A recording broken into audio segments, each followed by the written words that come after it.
इसको अंग्रेजी में क्या कहते हैं बोलो?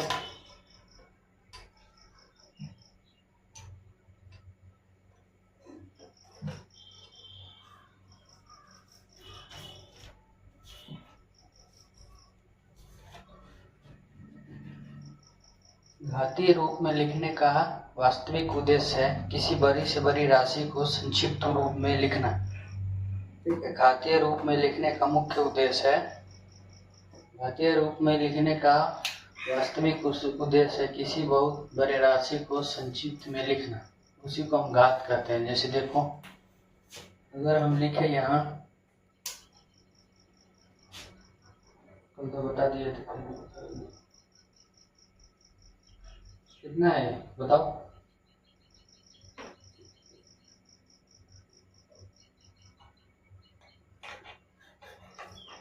₹15 लाख है ना, इसको आपको संक्षिप्त में रुकना है, घातीय रूप में लिखना है, तो इसको लिख सकते हैं 15 गुना में 10 के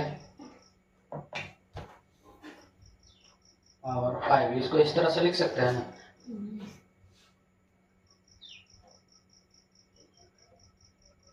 घातीय रूप में लिखने का वास्तविक उद्देश्य है किसी बहुत बड़े राशि को संक्षिप्त में लिखना, है ना, घात कहलाता है। ठीक है, जैसे देखो, अगर इसको इस तरह से लिख सकते हैं, वापस इसको इस तरह से हम कर देते हैं, 15 हो जाएगा, है ना, हो जाएगा 10 गुना में 10 गुना में 10 गुना में 10, ठीक है, गुना में 10।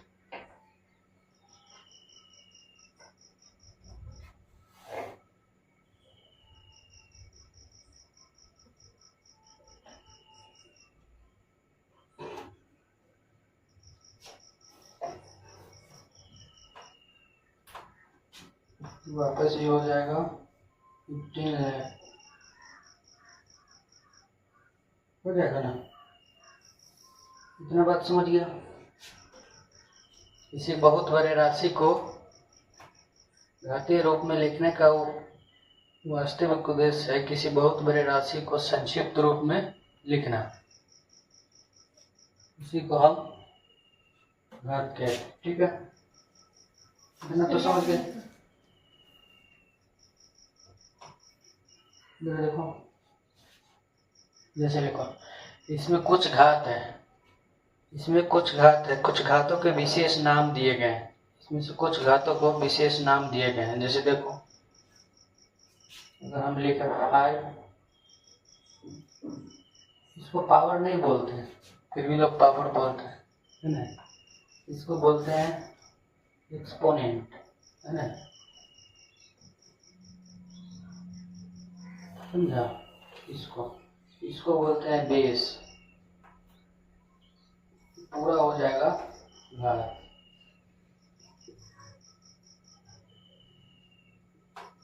है ना।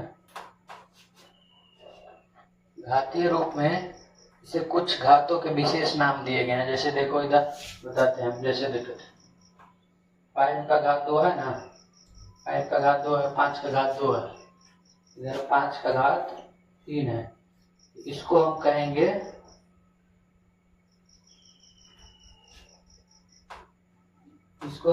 घन, है ना,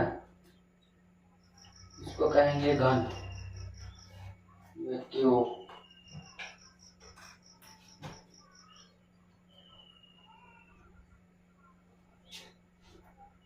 इसको हम लोग कहेंगे वर्ग, स्क्वायर।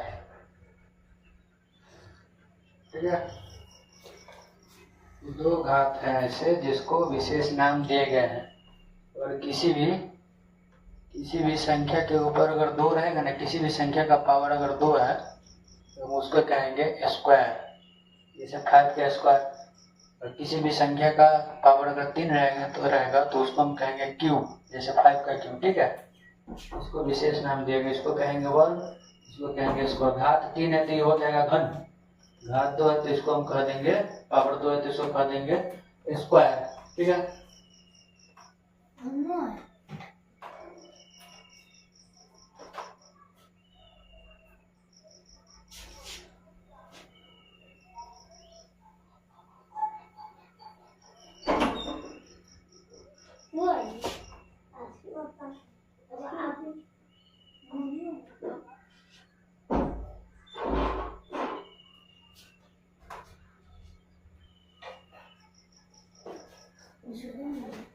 इसको सोल्यूशन करने कल तो हम फॉर्मूला बताए थे, फिर भी आज बता देते, ठीक है।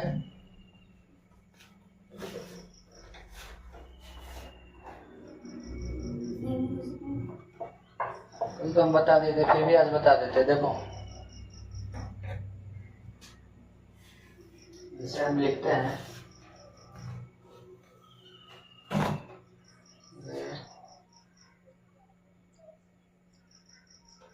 रूस उस गया ना मारकर।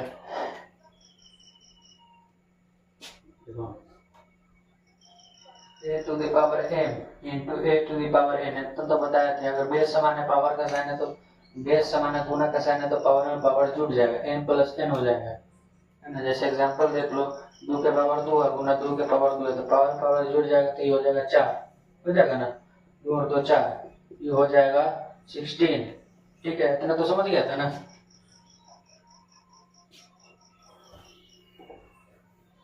आगे देखो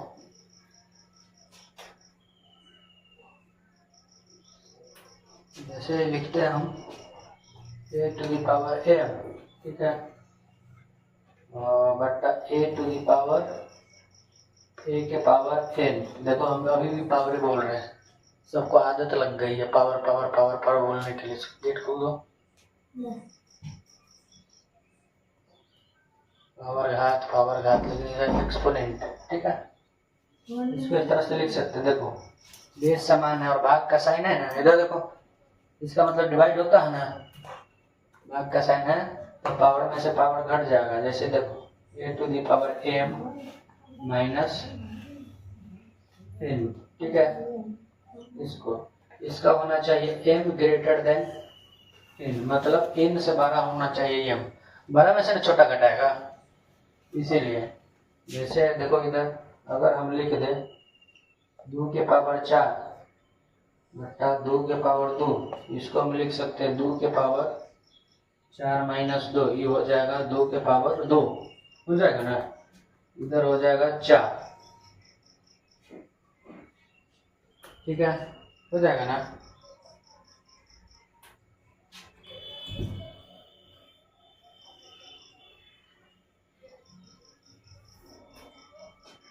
तो बताए थे a के पावर a पर n है, ठीक है, इसको ये फॉर्म में है, ये हो जाएगा a to the power m into n। जैसे एग्जांपल ले लो, जैसे ले लो ये 2 है, 2 का स्क्वायर है, ठीक है, ऊपर 2 है, ये हो जाएगा 2 का 2 इंटू 2, ये हो जाएगा 2 के पावर 4, 2 के पावर 4, ये हो जाएगा 16 हो जाएगा ना, होगा ना, 2 के पावर 4 16 हो जाएगा, ठीक है। इसको इस तरह से लिख सकते हैं। और एक था जैसे देखो a के पावर 0, इसका हो जाएगा 1। किसी भी संख्या एनी नंबर, किसी भी संख्या का पावर अगर 0 हो तो उसका मान 1 होता है। तो कल बता दिए थे, है ना, आज फिर से बता दे रहे। a का पावर 0 है, ठीक है, किसी भी संख्या का पावर अगर 0 है तो उसका मान 1 होगा, होगा ना। जैसे देख लो यहाँ 80 लिख देते, इसका पावर 0 है तो इसका मान 1 हो जाएगा, ठीक है। जैसे हम लिखते हैं 80 के पावर 0 और गुना 2 के पावर 2, तो ये हो जाएगा 1 गुना में 2 और 2 हो जाएगा 1 गुना में 4, मतलब 4 हो जाएगा ना, ठीक है।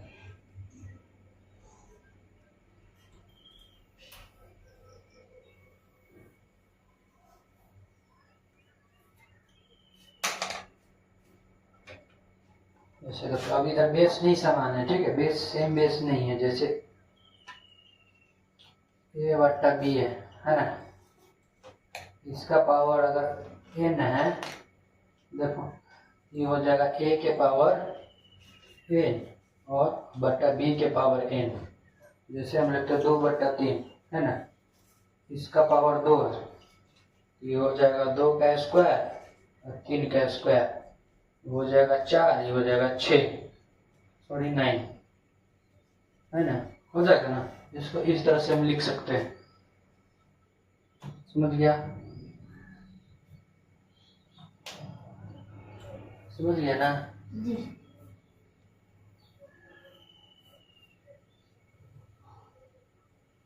इसे क्वेश्चन बनाओ तो लोग।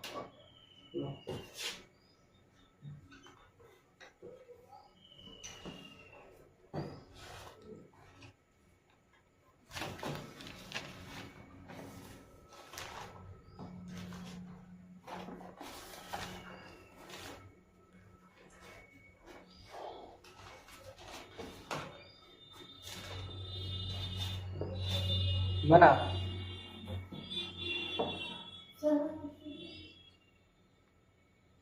ये है ना, 1/2 है,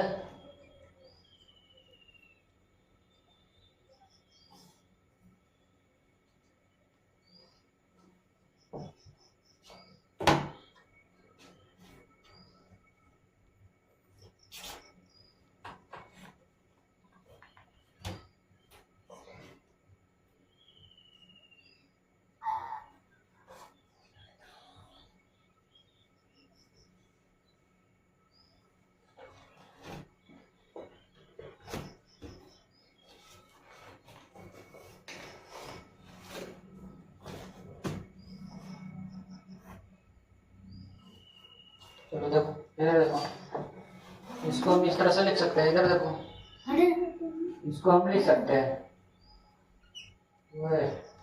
रूट लिया, चल ये नहीं रहा, ज्यादातर इसको ओपन रखिएगा ना, चलता नहीं है।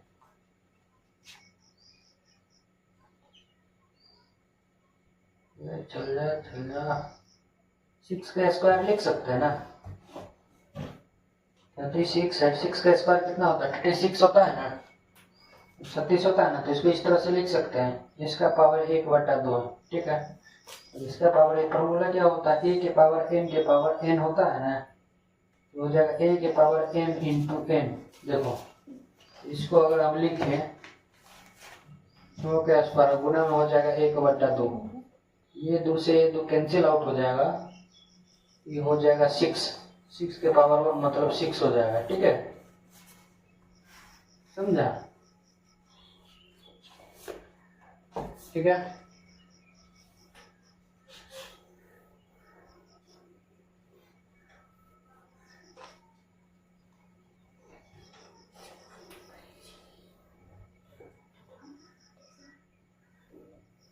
और भी बहुत सारी चीज है इसमें, जैसे अगली क्लास में हम लोग पढ़ेंगे स्क्वायर, है ना, स्क्वायर एंड स्क्वायर रूट,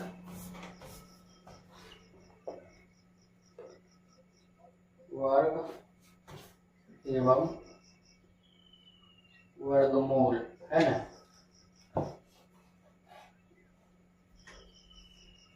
अगली क्लास में हम लोग ये वाला पढ़ेंगे, ठीक है, यही पढ़ेंगे, तो उसमें सारा चीज क्लियर हो जाएगा, ठीक है। जैसे अभी इसमें बहुत सारे फॉर्मूले हैं, उसमें क्लियर हो जाएगा, उसके बाद नेक्स्ट क्लास में उसका क्वेश्चन का सॉल्यूशन कर लेना, ठीक है। इसको यहीं तक रहने देते, ठीक, थोड़ा सा था। किसी भी घातीय रूप में लिखने का वास्तविक उद्देश्य है किसी बहुत बड़े राशि को संक्षिप्त रूप में लिखना ही घात कहलाता है, ठीक है, इतना तो समझ गया ना। और इन घातों को कुछ नाम दिया गया, अगर किसी भी संख्या का पावर अगर 3 रहेगा तो उसको क्यों कहेंगे, है ना। और किसी भी संख्या का पावर, अगर पावर बोल रहे हैं अभी भी, देखो पावर बोलते बोलते सबको आदत लग गई, और किसी भी संख्या का पावर अगर 2 रहेगा तो उसका स्क्वायर कहेंगे, ठीक है। और अगली क्लास में हम लोग बात करेंगे स्क्वायर एंड स्क्वायर रूट, वर्ग और वर्गमूल, ठीक है।